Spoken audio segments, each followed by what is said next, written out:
ये देखें जी, ये नर का सिट्टा है। इसको हम ऐसे आराम से ये एक एक करके निकाल लेंगे।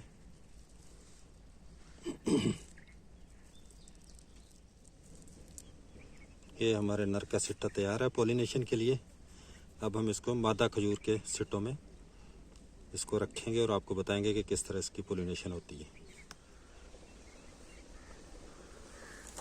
ये जी मादा खजूर का सिट्टा है। हम इसमें ये नर रखेंगे।